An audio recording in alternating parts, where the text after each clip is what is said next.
លៀបធំហូចូលជីវិតឆ្នាំខាលឆ្នាំ2026សំណាងកម្រកើតមានងើហេងឡើងខ្ពស់លុយកាក់សម្បូរហូហៀជិះអស់មាសត្រូវមកពីទីចិត្តឆ្ងាយនៅក្នុងឆ្នាំថ្មី2026ដែលជាឆ្នាំសេះភ្លើងក្រហមអ្នកកើតឆ្នាំខាលខ្លាដូចមានទេវតាប្រោះព្រំនាំមកនៅសំណាងដ៏រឹងមាំនិងឱកាសធំជាបន្តបន្ទាប់ឆ្នាំនេះលៀបជ័យនឹងចាំងចូលជីវិតអ្នកខ្លាំងក្លាធ្វើឲ្យអ្នកជួបតែរឿងល្អជួបតែសំណាងពិសេសនិងទទួលបានផលប្រយោជន៍ច្រើនលើសលប់ពីការខិតខំប្រឹងប្រែងលុយកាក់នឹងហូរចូលមកដូចទឹកទន្លេមានឱកាសទទួលបានប្រាក់បន្ថែមប្រាក់រង្វាន់ឬផលចំណេញពីការវិនិយោគឬអាជីវកម្មដែលគ្មាននរណារំពឹងទុកជៀសអស់មាសឬទ្រព្យសម្បត្តិដ៏មានតម្លៃនឹងមកដល់ពីទីជិតឆ្ងាយនាំឲ្យជីវភាពធូរធារសម្បូរសប្បាយនិងរីករាយជាមួយគ្រួសារពណ៌សំណាងសម្រាប់ឆ្នាំខាល2026ក្រហមខ្លាំង Vermilion Red ដើម្បីបង្កើនថាមពលបៃតង Emerald Green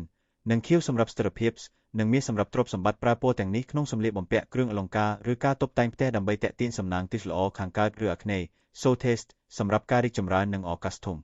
ជៀសវាងទិសខាងត្បូង South ប្រសិនបើមានអារម្មណ៍ថាមានប្រែប្រួលខ្លាំងទេសើយ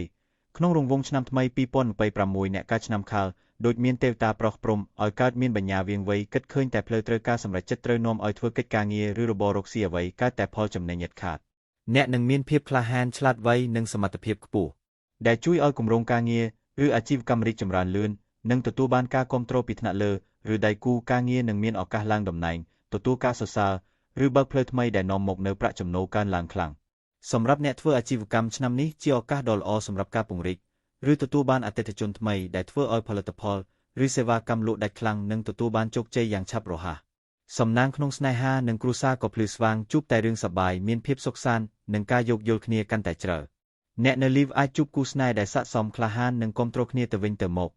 ហើយអ្នករៀបការហើយនឹងមានភាពស្និទ្ធស្នាលនិងរីករាយជាមួយគ្នាកាន់តែខ្លាំង